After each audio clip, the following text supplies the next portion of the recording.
la semana pasada me encontré a alguien y me dijo, ¿qué, Manu? Mucho trabajo. Y entonces yo me quedé como pensando en mi semana un microsegundo y le dije, no, todo tranqui. Ella es Manuela. Y fue como tan impresionante que él literal se quedó como preocupado por mí y todo. Y me dijo, o sea, todo tranqui, pero está bien como para vivir. Y yo, sí, súper tranqui. Y me pareció muy fuerte como esa pregunta siempre se hace esperando como mucho trabajo duro, el fin de semana dándole mucho estrés, pero gracias a Dios hay camello, siempre esa es la respuesta. Y eso me hizo pensar que pues está muy celebrada esa cultura del trabajo duro y yo siento que yo cada vez quiero trabajar menos. Con el trabajo tenemos todo tipo de ideas. Hay personas como Alejandra que... Siempre he sido muy adicta al trabajo, siempre. El trabajo que me da dinero. Pero también hay gente como Jera que lo ve simplemente como... Aunque yo desempeño mis funciones para una compañía, Y que en realidad yo trabajo para mí. hay personas que, aunque aman lo que hacen, igual... Siento ese agotamiento, no de pereza, porque digo, qué bacano, pura gente tesa, pero de pronto hay una saturación en la que no lo puedo disfrutar de la misma manera. O como yo, que siento culpa cuando descanso, pero también cuando trabajo muy duro porque siento que en ambas circunstancias me estoy robando a mí mismo.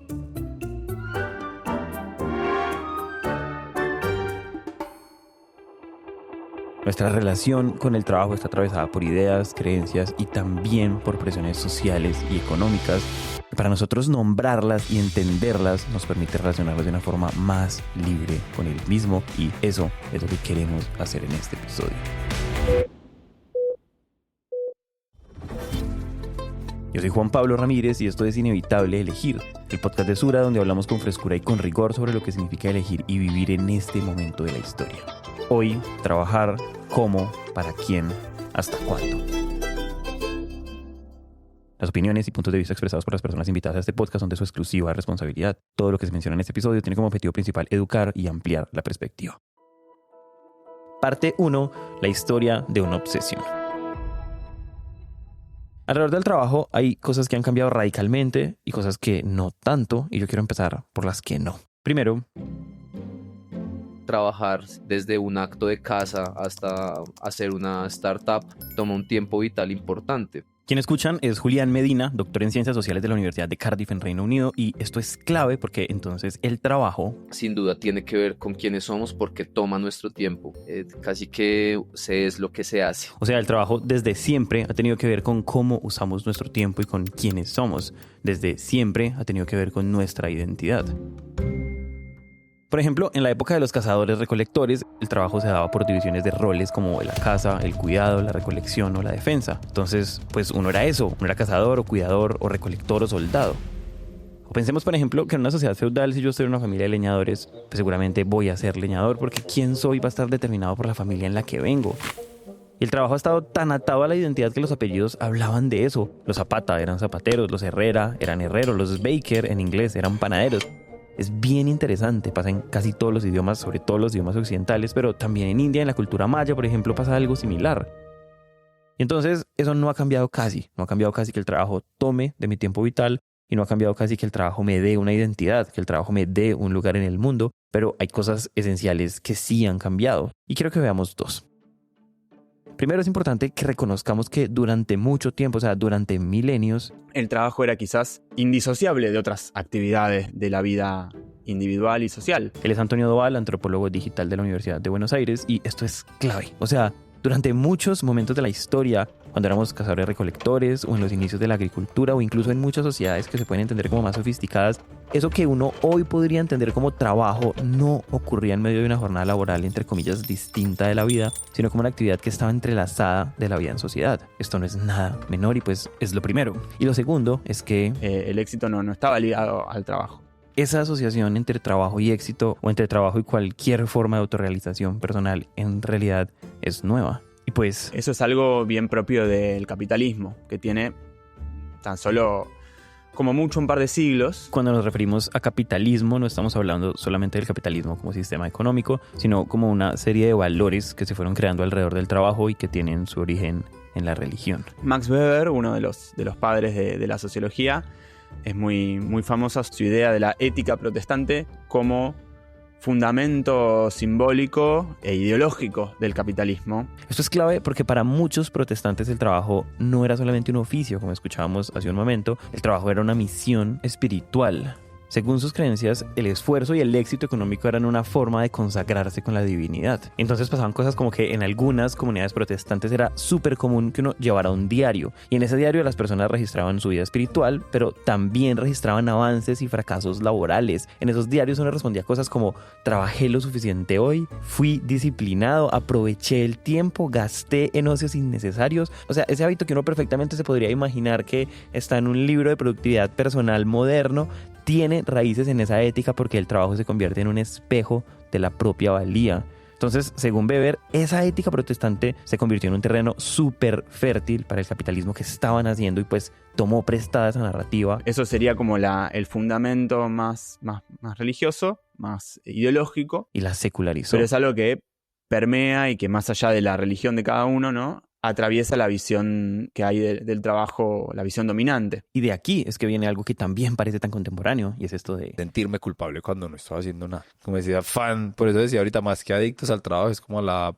productividad. Y eso tiene que ver con una forma de pensar y de relacionarse respecto al tiempo, en donde el tiempo casi que se equipara al dinero. Entonces, si yo tengo tiempo y en ese tiempo podría ser 10 pesos y yo estoy en mi cama echado sin hacer esos 10 pesos, yo no es que me haya quedado en tablas, es que estoy perdiendo 10 pesos. Pero entonces, sigamos. Aunque esta ética alrededor del trabajo se origina en el siglo XVI, es mucho más fértil un par de siglos después, porque con la llegada ya del capitalismo propiamente, cambia radicalmente la percepción de nosotros como individuos. Porque piensen esto. Venimos de una sociedad feudal que les acabamos de mencionar, donde solamente con la sangre uno podía adquirir, por ejemplo, grandes propiedades, ¿no? O poder político. Pero el auge del comercio transatlántico, el crecimiento de las ciudades y poco después el capitalismo industrial permitió que personas que por vía de la sangre o del abolengo nunca hubieran llegado al poder, sí llegaran al poder y tuvieran poder económico y poder político. Entonces el dinero reemplaza la sangre como ese criterio para tener poder. Lo revolucionario aquí no es que el dinero reemplace la sangre, sino que ahora hay una idea de que cualquiera puede conseguir ese dinero. Y ahí casi que creamos un arquetipo nuevo de persona. Que es esto del self-made man, el empresario de sí mismo. Esto es demasiado interesante porque es que en este momento de la historia está cambiando qué es lo que nosotros entendemos como épico. Solamente pensemos, antes de esto, quiénes escribían autobiografías y sobre quiénes escribíamos biografías. O sea, qué vidas merecían ser contadas. Nos interesaba escribir y leer la historia de santos, reyes, de pronto guerreros y grandes pensadores. Y había otros relatos muy taquilleros que eran los relatos de viajes. No sé, los relatos de Colón o de Humboldt o de Magallanes fueron bestsellers en muchos momentos de la historia. Pero en el siglo XVIII empiezan a aparecer historias nuevas, historias de hombres que se distanciaban de la aristocracia tradicional y que gracias a su disciplina y su trabajo habían logrado grandes cosas. Piensen por ejemplo en la autobiografía de Benjamin Franklin, un hombre con una educación muy limitada que terminó siendo inventor, empresario y padre fundador de Estados Unidos. O la de Andrew Carnegie, un inmigrante escocés que terminó convirtiéndose en el magnate del acero. O sea, historias de personas que con disciplina y con ingenio alcanzan la libertad. Y fíjense que todos estos relatos tienen algo en común y es su épica, ¿no? Lo que ellos habían hecho y el mérito que ellos tenían por haberlo hecho. Y esto está en nosotros y está en nuestras familias. Es muy común que nuestros papás o nuestros abuelos nos cuenten historias similares o incluso es común que nosotros queramos contarlas. O sea, que queramos que nuestro relato personal tenga trabajo duro y mérito. Y esto explica perfecto que los grandes relatos épicos y los grandes bestsellers de ahora sean historias de empresarios. Como Bill Gates, ¿no? Como Steve Jobs. Elon Musk, Jeff Bezos, los grandes CEOs de las compañías que se los ponen como genios casi a la par de Einstein, de Newton, de grandes inventores, creadores. Ahora démosle, digamos, unas buenas décadas de desarrollo, pues este discurso se ha venido engallando o perfeccionando, por decirlo así, a tal punto que se vuelve parte de nuestro sentido común. O sea, con la llegada del capitalismo hay un cambio súper profundo de valores con respecto al trabajo, en donde el trabajo ya no solamente constituye mi identidad, el trabajo ya no solamente dice quién soy, sino que también es una fuente de valor y es un vehículo para enriquecer mi relato personal. Y esto no es nada inofensivo, porque todo esto explica una especie de actitud moderna con respecto al trabajo en la que trabajamos duro, no porque tengamos un jefe encima, sino porque queremos. nadie me lo exigía más que yo mismo. No era que alguien me obligara, sino como que yo mismo sentía como... Y esto está presente en todas partes. Por ejemplo, está presente en muchos de los discursos que hay hoy alrededor del trabajo, donde uno escucha cosas como: ve más allá, sal de tu zona de confort, da el 110%. está presente en cómo nos criaron Se me inculcó a lo mejor indirectamente esta parte de siempre estar trabajando. y en general en cualquier parte. A veces tú te encuentras en una mesa del comedor, en el almuerzo, y las conversaciones son muy del: yo tengo 60 días de vacaciones acumuladas que no he tomado nunca. ¿Por qué? Porque no las necesito. Cónchale. O sea, ¿cómo puede ser? O sea, no. Lo cual genera un cansancio muy especial que es nuevo, pero no es tan nuevo. Mucha gente piensa que el burnout empezó a dispararse grave o que solo existe desde la pandemia. Ella es María Camila Umaña, investigadora y consultora especialista en seguridad psicológica en el trabajo. Y desconoce que existen más de 50 años de investigación sólida que nos muestra que este fenómeno ya existía. Es decir, no es nuevo y no es exclusivo de las formas de trabajo híbridas, remotas, por freelance o por gigs, como se llama en inglés, sino que es algo que existe desde hace mucho tiempo. Que responde más bien a la forma en la que vemos el trabajo, o de pronto a la forma en la que veíamos el trabajo.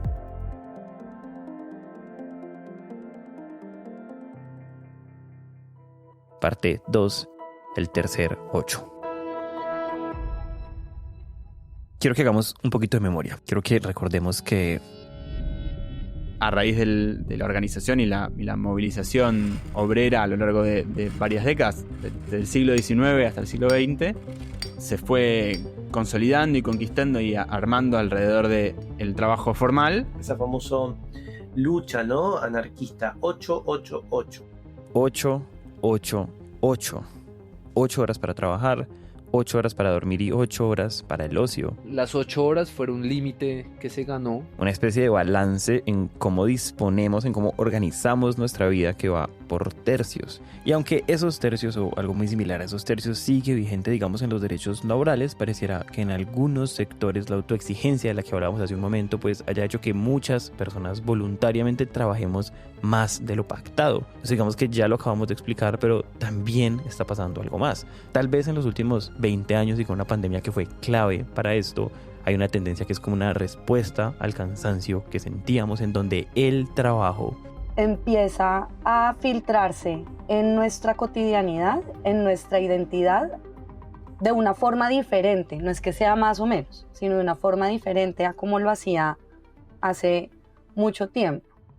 De acuerdo con el radar de tendencias de talento humano publicado por Sura en el 2024, lo que está pasando es como una especie de reevaluación de los valores predominantes con respecto al trabajo. Y ojo, porque uno podría entender esto como una especie de resurgir del tercer ocho, o sea, que los trabajadores simplemente estamos reclamando un derecho que ya nos habíamos ganado, y pues puede que sí, pero eso no es lo único que está ocurriendo. Lo que muchas personas están reclamándole al trabajo, y ojo, porque no es a los empleadores, no es a las empresas, es al trabajo como idea, es la identidad.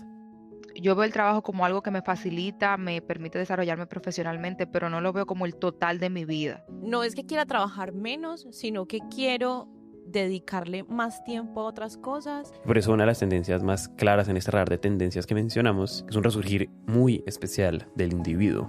El joven de hoy, y hablo por mí, prioriza mucho sus momentos y sus proyectos. Cumplir esa cuota conmigo, de mis sueños, lo que yo quiero apostar por mí, y le da demasiada importancia a su individualidad. Yo trabajo en proyectos personales, profesionales y no. O sea, qué pereza uno solo hablar del trabajo, qué chévere uno tener hobbies, tener gustos, tener intereses diferentes, poder decir, a mí aparte de la psicología, me gusta aprender de historia y me gusta cocinar. O sea, hoy es mucho más común que antes ver personas que tienen un trabajo, pero que también, no sé, son creadores de contenido, o que también tienen hobbies que se toman tan en serio como su trabajo, o personas que tienen emprendimientos o, no sé, otros trabajos que no son su fuente de ingresos principal, pero con los que sí se sienten más identificados, o simplemente personas cuya vida personal es más importante y punto.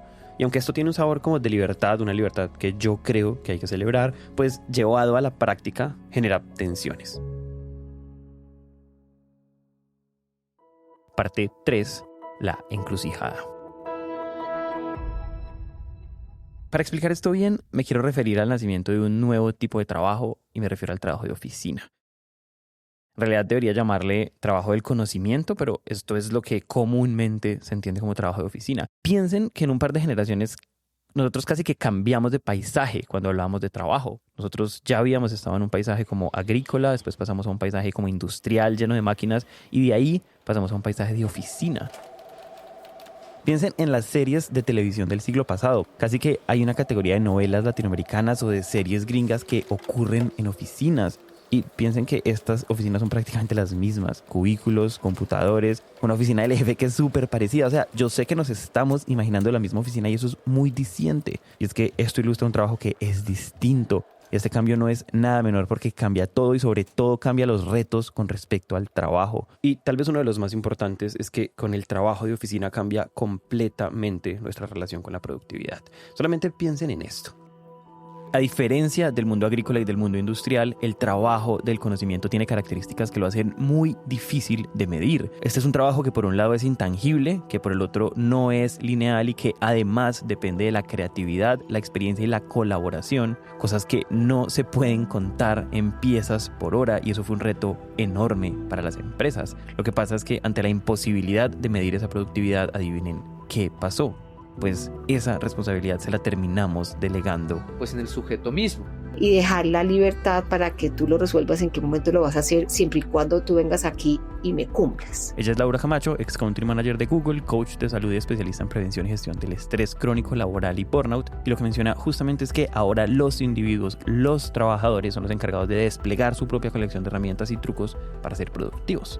Y esto es tan evidente que casi que con la masificación de los trabajos del conocimiento nace una categoría de libros mega taquillera, que es la de la productividad personal. O sea, piensen en el Club de las 5 de la mañana o Hábitos Atómicos. Todos esos libros tienen sus abuelos. Miren que en 1909 Arnold Bennett escribió un libro llamado Cómo vivir en 24 horas al día. En el 55 Leslie McKeown publicó otro libro llamado Cómo lograr más en menos tiempo. En los 90 salió Los 7 hábitos de la gente altamente efectiva, que hoy se sigue vendiendo mucho. Y en los últimos años, pues ya ni siquiera sé cuáles mencionarles. Más bien díganos ustedes en los comentarios qué libros de productividad personal hay recientemente. Son demasiados. Es evidente que estábamos y que estamos malabareando con nuestro tiempo, con una especie de agravante contemporáneo, y es que se nos han borrado mucho esos límites que nos definen qué es la vida personal y qué es la vida laboral. Ella es María Camila Omaña, investigadora y consultora especialista en seguridad psicológica en el trabajo, y es que solamente piénsenlo. En esas formas de trabajo anteriores existía la posibilidad de dividir como su vida laboral de su vida personal, sin riesgo a que se mezclaran. Y esto ocurría de varias formas. Digamos, la obvia, donde yo tengo un trabajo que entra a las 8, trabajas entonces hasta las 5 o 6 y pues tú verás qué haces con tu tiempo después de las 6 de la tarde. Pero también ocurría de formas más sutiles. Es que ni siquiera redes sociales existían. Pasaba en tu vida personal, si tú no lo compartías, nadie se enteraba. O era muy difícil. Mientras que ahora esa filtración que no viene solo por el trabajo y por el horario, es que viene porque el mundo cambió. Esto no es programado, esto no es pensado, esto simplemente lo estamos viviendo y construyendo. La llegada progresiva de la tecnología en el trabajo, pero sobre todo en nuestras vidas, hizo que de lado y lado, esto es importante reconocerlo, estas dos, o sea, nuestras vidas y el trabajo, se empezaran a superponer. Porque yo puedo estar en mi trabajo y me llegan notificaciones de redes sociales o automáticamente entré a una red social, cualquier tipo de cosa que me pueda estar distrayendo, y lo mismo pasa en nuestra vida personal. Tú estás haciendo ejercicio, tú estás con tu familia y recibes un mensaje de tu jefe o de un colaborador o de alguien que tiene un problema. Tu cerebro se desconecta de tu espacio de descanso, de tu espacio social, de estar con la familia, para volver a un problema y se queda ahí. Solo para darles un dato, según el Work Trend Index de Microsoft, escuchen esto, los trabajadores sufren interrupciones cada 2 minutos durante su jornada laboral, ya sea por un correo electrónico o por un mensaje en la plataforma de chat de esas empresas. Que en ocasiones le puede restar calidad y disfrute. O sea, no es solo usted está haciendo su trabajo regular, sino usted no se está gozando ni su trabajo ni su vida personal, porque uno está comprobado que no podemos tener nuestro cerebro en 2 actividades al mismo tiempo. Y aquí es donde todo se pone interesante, porque vean, Como acabamos de escuchar, el trabajo del conocimiento tiene un reto práctico, y es que cada vez es más difícil trazar los límites entre la vida y el trabajo, pero al mismo tiempo las tendencias que mencionábamos hace un momento han tenido otra consecuencia, y es mucha más flexibilidad, motivo por el cual hoy es cada vez más común tener trabajos donde Tú organizas tu día, trabajas un poco en la mañana, luego haces alguna vuelta en la tarde, atiendes algún otro asunto, vuelves a trabajar en la noche. Y repito, aunque esto es una buena noticia, también es un reto, porque si ya estábamos teniendo problemas para sortear la autonomía natural del trabajo del conocimiento, pues imagínense cómo se desdibujan las líneas entre mi trabajo y todo lo demás en un mundo así de flexible. Pero yo sí pienso que hay que redefinir. Yo sí pienso que es importante redefinir el trabajo y redefinir nuestra relación. O sea, por eso me llamó la atención que el tema al que me invitaron fuera no solamente háblanos del estrés y el burnout, que he tenido muchas invitaciones a hablar de eso, sino de esa relación del trabajo.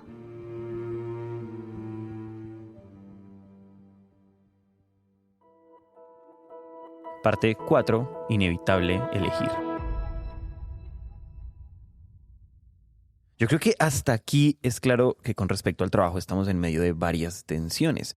Estamos entre el trabajo duro y la vida contemplativa, entre el deseo de trabajar y de tener un relato que amamos y que nutra nuestro relato personal, y un deseo paralelo de que el trabajo no monopolice nuestra identidad. Estamos entre el deseo de autonomía, pero también de trazar límites claros entre nuestra vida y nuestro trabajo, que paradójicamente es más difícil entre más autonomía y más flexibilidad. Todas esas tensiones están ahí. Ahora, nosotros creemos que hay una forma equivocada de escuchar este episodio, y es pensándolo de manera determinista. Vean, por ejemplo, cuando uno escucha la palabra tendencia, uno tiene como el impulso de asumir que esa tendencia lo que significa es una transformación radical del mundo. Por ejemplo, uno podría concluir que ahora todos los trabajadores del mundo quieren trabajar menos, o todos los trabajadores del mundo quieren identidades más variadas, y puede que eso haga parte de la tendencia, o sea, del espíritu de la época, pero la verdad más grande que hay con respecto al trabajo es que nunca en la historia habían coexistido tantos relatos, y no solo relatos, nunca habían coexistido tantas realidades materiales. Me explico, hoy hay millones de trabajadores que viven bajo lógicas y paradigmas agrícolas,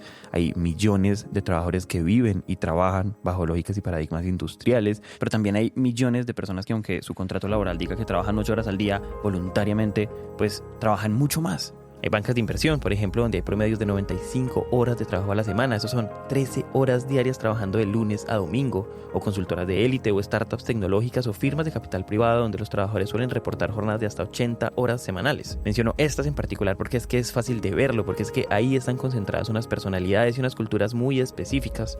Pero en realidad eso pasa hoy en empresas grandes y pequeñas, y pasa con emprendedores y con trabajadores freelance. Y hay estudios como por ejemplo el que hicieron Sylvia Hewlett y Caroline Bock, que muestra que a pesar de lo extenuante, muchas de estas personas no lo perciben como explotación.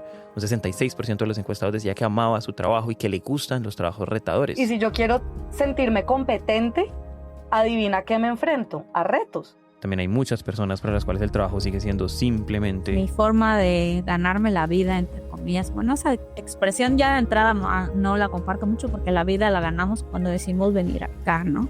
Pero digamos es mi modo financiero. Personas que sienten que si no hacen algo grande, algo les va a quedar pendiente en la vida, y otras para las que cada vez importa menos qué hago, o a dónde llego, o cuál es la meta, como el que se está construyendo un superproyecto, sino como la dibujo en el camino. Desde que esté feliz y plena, como que el oficio como tal cada vez me importa menos, y disfrutar y sentir que un miércoles estuvo delicioso, y no simplemente como esa sensación de cuando uno está de viaje, que se siente como uff, qué rica la vida, sino que pues marica, es que la vida es un martes a las 3 de la tarde. Es decir, no es que las personas necesariamente estén pensando en que todos se van a volver como Steve Jobs. Entonces esas personas, digamos, creo que pueden jugar con esos límites. ¿Hasta qué punto voy a abrirme a este constante flujo incesante de trabajo, de emails, de WhatsApp, de proyectos, de reuniones? ¿O en qué punto digo, bueno, de pronto este día no, o estos espacios los voy a mantener de pronto aislados del trabajo, o este espacio va a ser solo porque me gusta, no necesariamente porque sea algo productivo? Eso es lo verdaderamente interesante. Vean, Yo sé que con respecto al trabajo, cada uno de nosotros está condicionado por necesidades individuales y eso hace que cada uno juegue como en su cancha y con sus restricciones, pero al mismo tiempo nosotros creemos que un momento de la historia como estos también está caracterizado por la posibilidad de elegir conscientemente en medio de todos estos relatos y todas estas realidades, cómo podemos asegurarnos de vivir la vida que queremos, y eso está profundamente atravesado por cómo queremos trabajar.